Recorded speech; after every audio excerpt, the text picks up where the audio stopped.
বয়স বাড়লেই ম্যাচুরিটি আসে না।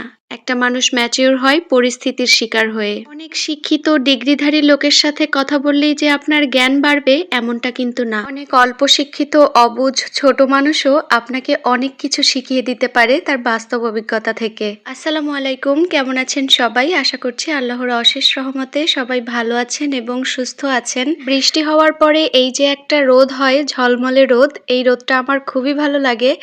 আর এখন বৃষ্টির পরে রোদ মানেই দৌড়ে ছাদে চলে আসা কাপড় চোপড় শোকানোর জন্য। সবার বাড়িতেই কম বেশি এই বৃষ্টির জন্য কাপড় চোপড় শোকানো যায় না, এই জন্য একটু রোদ হলেই দৌড়ে ছাদে নিয়ে আসতে হয় ওগুলো।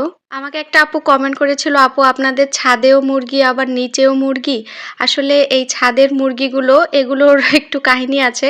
সেটা হচ্ছে আমার জায়ের বাবার বাড়ির থেকে এই মুরগিগুলো দিয়েছিল খাওয়ার জন্য, কিন্তু আমরা এখনো খাইনি, ছাদে পুষে যাচ্ছি যেহেতু আমাদের নিচে মুরগি আছে, ওদের জন্য খাবার দাবার থাকে। তো এখনো পর্যন্ত ওদেরকে খাওয়াচ্ছি, আর একটু বড় করে হয়তো খাবো। আর এইদিকে তো আমাদের পায়রার ঘর। এই পায়রাগুলোর ভিডিও একদমই করা যায় না, সামনে গেলেই শুধু পাখা ঝাপটায়। আর ওই যে বললাম এখন ছাদ ভর্তি কাপড় চোপড়, যত কাপড় আছে সব উপরে দিয়ে দেয়া হয়েছে।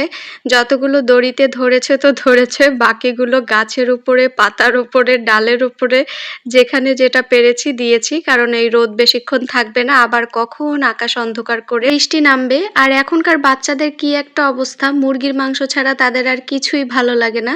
শুধু মাংস আর ডিম, মাছ, সবজি, এমনকি অন্যান্য মাংস এগুলোও তারা খেতে চায় না, শুধুমাত্র মুরগিটাই তাদের পছন্দ। কি আর করার, মেয়ের জন্য একটু রান্না করলাম আর এবার খুব তাড়াতাড়ি রেডি হয়ে চলে যাচ্ছি অফিসে। আজকে আমার মিটিং ছিল, অথচ আব্বু মেয়েকে নিয়ে স্কুলে গিয়েছে যেহেতু মেয়ের পরীক্ষা চলছে। তা আব্বুর জন্য অপেক্ষা করতে করতে দেখি আর আসে না, শেষ পর্যন্ত বেরিয়ে পড়লাম, ভ্যানেই যেতে হচ্ছে। আমার মেইন অফিস বাসা থেকে প্রায় অনেকটাই দূরে, কিছুটা পথ ভ্যানে করে যেতে হয়, তারপর আবার নৌকা দিয়ে খেয়া পার হতে হয়, তারপর আবার ভ্যানে উঠতে হয়। আজকে এই নদীর পাড়ে এসে অনেক কিছু শিখলাম। এই যে ছোট বাচ্চাটাকে দেখছেন, ওর বাবাকে সাহায্য করার জন্যই মূলত নৌকাটা চালাচ্ছে। ওর বাবা সম্ভবত খেতে গিয়েছে বা কোনো একটা কাজে গিয়েছে, বাজার করে হয়তো বাড়িতে দিয়ে আসতে গিয়েছে। তো এই ফাঁকে বাচ্চাটাকে বসিয়ে রেখে গিয়েছে। তো বাচ্চাটার সাথে কথা বলে, আমি ওকে বাচ্চাই বলছি, ও প্রায় আমার মেয়ের বয়সেই হবে। তো কত যে একটা ম্যাচিউর কথা ওর মধ্যে, যে ওর বাবাকে সাহায্য করছে, এতে তো লজ্জার কিছু নেই। ওর ফ্রেন্ডরা যদি ওকে বলে যে তুই তো নৌকা চালাস বা এটা সেটা, তাতে ওর কিছুই যায় আসে না। ওর সাথে কথা বলে মনে হচ্ছিল আজকে আমার দিনটাই অনেক ভালো যাচ্ছে, অনেক কিছু শিখতে পারলাম। বাচ্চাটার জন্য মন থেকে সত্যি অনেক অনেক দোয়া রইলো। আর দিন শেষে না, এই বাচ্চাগুলোই জীবনে কিছু একটা করতে পারে। তো যাই হোক, আজকে এখানেই বিদায় নিলাম, ইনশাল্লাহ দেখা হয়ে যাবে আপনাদের সাথে আমার নেক্সট ভিডিওতে।